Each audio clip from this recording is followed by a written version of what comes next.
Hey everybody, Nick Espinoza, your chief security fanatic here, and it is Sunday, so we're doing breaches of the week. And as always, I want to thank the following people that sent me a lot of this information, and that would be Barrett Peterson, Jay Dance, Mark Grommer, and Kirk Scarland. Thank you very much. And if you have a tip for me, please send it my way, and I will give you a shout out here and also on my nationally syndicated radio show as well. And I have to say, this week in data breaches has been absolutely nuts. We're going to dive right in and let's get going. So with that, let's start with DC Health Benefit Exchange. Basically, this is an update.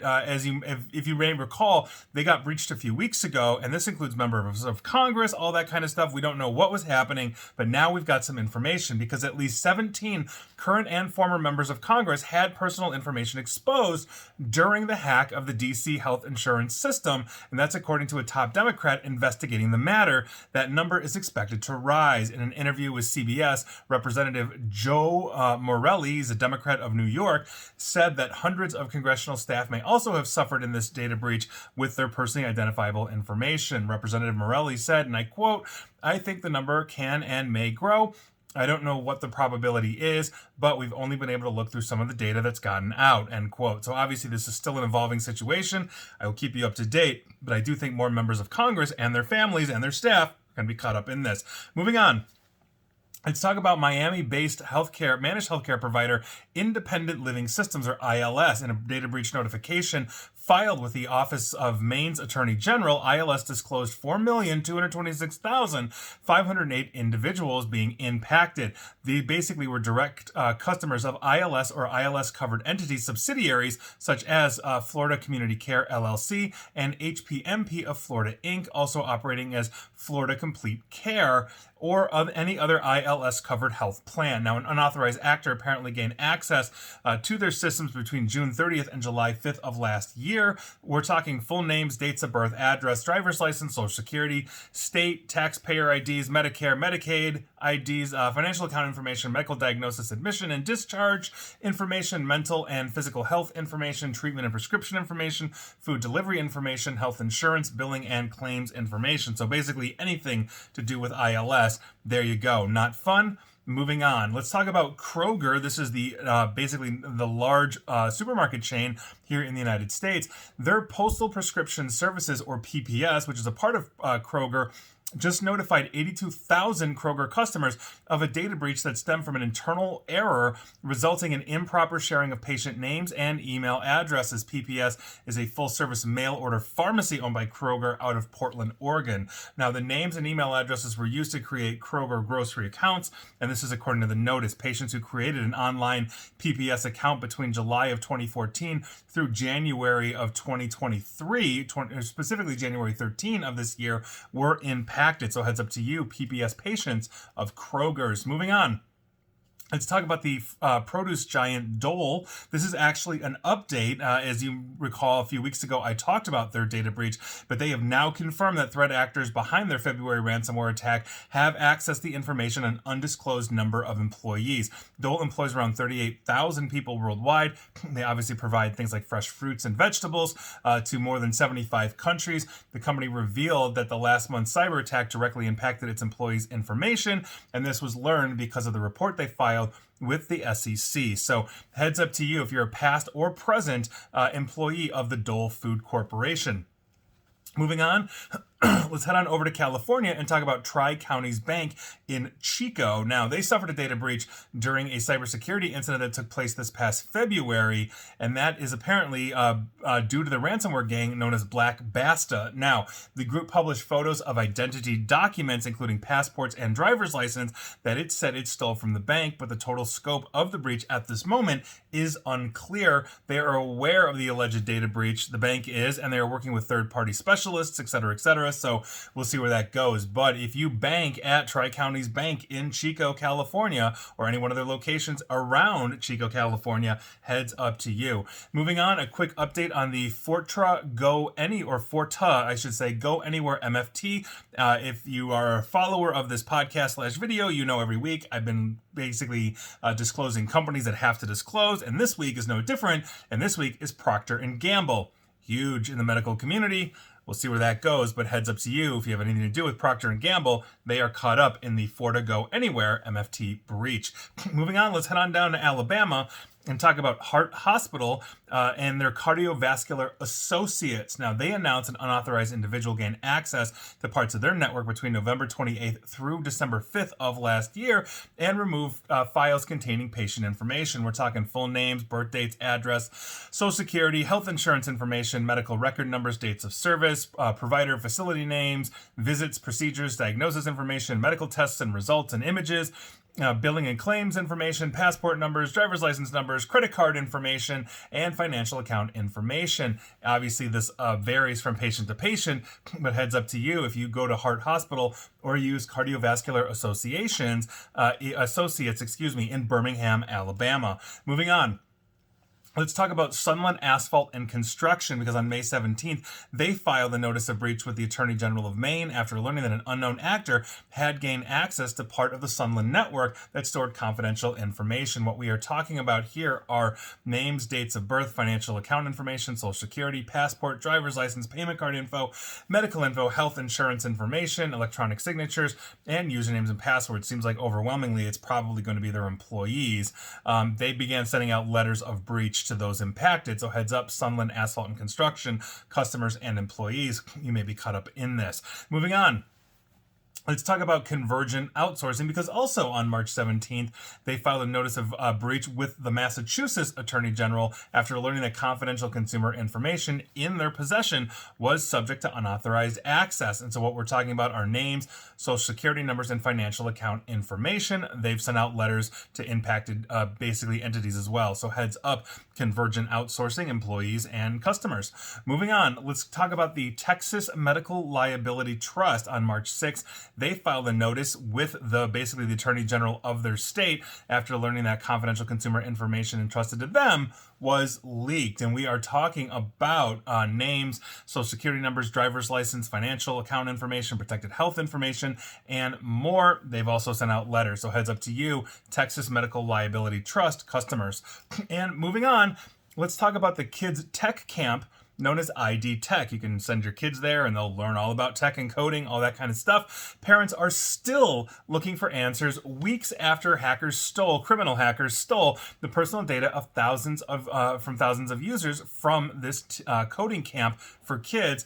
And there you go. Many are fearing that basically children's data was compromised in this data breach. Now, ID Tech, which provides on-campus classes and online technology and coding courses for kids, has yet to acknowledge or notify parents of this data breach. Now, news of this broke in February after an attacker on a crime forum claimed to have hacked ID Tech a month earlier on January 3rd. Now, the attacker claimed to have stolen close to 1 million records, including names, dates of birth, passwords stored in plain text, and about 415,000 unique email addresses, which ID Tech did not dispute when they were reached by email. That can equate to each parent's account having one or more children in classes at ID Tech. Now, some parents only found out as recently as March 6th when data breach notification services like Have I Been Pwned obtained that data and started sending out notifications to millions of affected families. So with that, other parents found out when other services like Firefox or their device security software notified them that their information was found in a breach, probably published in Have I Been Pwned, as that's one of the big sources out there.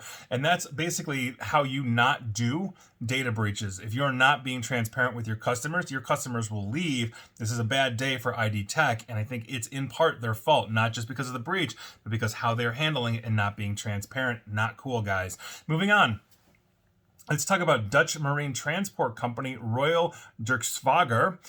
Basically, the Play ransomware gang added their business to the list of victims this past Monday. Now, the company's CEO, Joan Blas, who acquired it in October after it declared bankruptcy the previous month, told The Record, the publication, that the ransomware attack did not affect the business operations, but it resulted in data theft from servers that housed various contracts and individual data. So heads up to you, if you use Royal Dirksvager for all of your shipping needs, or you work there yourself, heads up. Moving on, let's talk about MKS Instruments, because on February 3rd of this year, they became aware of a ransomware event. Now, we don't know the full scope of this, but we have been alerted to that fact, and obviously I'll keep you up to date here. So heads up if you use MKS Instruments for all your instrument needs. I don't know. I'll let you know. Moving on, let's head on over to India and talk about the Indian Health Ministry. Now, researchers from a cybersecurity company, Cloud SEK, have said that a pro-Russian hacker group was responsible for hacking the Indian Health Ministry website and infiltrated its health management information system. I don't have much more information than that at the moment for you. Obviously not good. This apparently is related to Indian support, in the Ukrainian war, et cetera, et cetera. And so we'll see where this goes. Obviously it's a bit of a mess, but heads up, if you're in India and you use the Indian Health Ministry, and I have to imagine you do. Moving on, let's go over to Italy and talk about Ferrari, because as I mentioned before, they disclosed a data breach, or rather they had a data breach, but now they're disclosing that data breach following a ransom demand that they received against their systems. Quote, "We regret to inform you of a cyber incident at Ferrari where a threat actor was able to access a limited number of systems in our IT environment," end quote. That's according to their data breach notification. While Ferrari basically said the attackers gained access to their network, the attackers demanded a ransom to not leak the data, but Ferrari has yet to disclose if that ransomware attack was simply an attack or an extortion attempt or whatever it is. It's still unfolding, but we actually saw pictures starting to circulate online of internal Ferrari documents by virtue of that. So if you own a Ferrari, heads up to you, you might be in trouble. Moving on. Or rather, everybody's might actually know what you paid for the thing because they ain't cheap. Moving on, let's talk about McDonald's, British American Tobacco, and Samsung all in one shot. And the reason why we are talking about them together is because South Korea's Personal Information Protection Commission has fined all three of those companies for privacy breaches. Now, McDonald's was hit with a 696 million won, that's about 530,000 US, fine for storing backup files that contained users of its McDelivery service on a server message block volume that basically had left sharing enabled. Attackers basically walked in and accessed just over 4.8, almost 4.9 million users' info. I assume that is throughout South Korea. Now, in a second incident, another 766,000 McDonald's customers whose data should have been destroyed after the retention period expired also saw their information leak. So that was a 10 million won fine, which is about 7,700 US, and that's a bit of a wrist slap for an organization of that size. Now, on top of that, this also involved British American Tobacco getting hit because they didn't take sufficient steps to mask customers' IP addresses.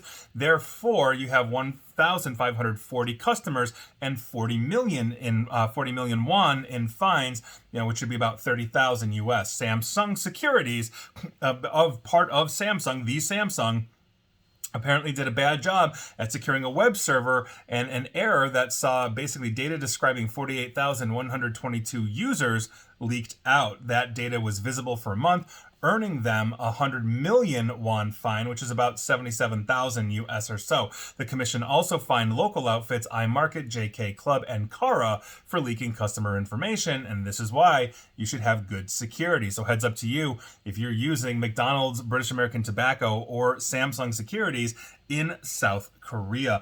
And finally, we got one finally for you today, and that is ChatGPT. That's right, it's taking the world by storm. We're on ChatGPT 4. I've been playing with it. It is absolutely fascinating. I'm very much enjoying my time with it, even though I'm pretty sure that once they stick this thing into a robot, I'm going to be shooting at it from a burned out building in 5 years, assuming I survive the apocalypse, but we'll see. Now, they just had their first major data breach, and that ain't good. Now, the breach came during a March 20 outage and exposed payment-related and other personal information of roughly 1.2% of the ChatGPT Plus subscribers who were active during a specific 9-hour window. And that's according to the blog post by OpenAI, owner of ChatGPT, on Friday, March 24th. Quote, "In the hours before we took ChatGPT offline on Monday, it was possible for some users to see another active user's first and last name, email address, payment address, and last 4 digits only of credit card and credit card expiration date. Full credit card numbers were not exposed at any time,"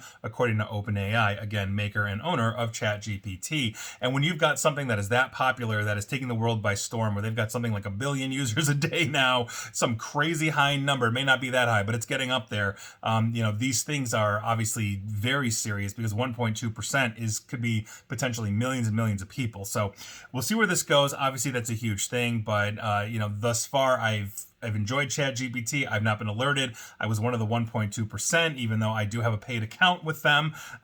So here we are. I need to check in, as should you. And so those were your breaches of the week. Were you affected? Let me know. And please like, share, follow me here on Facebook and Twitter at NickAESP. And please feel free to subscribe to me at YouTube as well. And as always, stay safe, stay online, and please attempt to stay private. Thanks, everybody.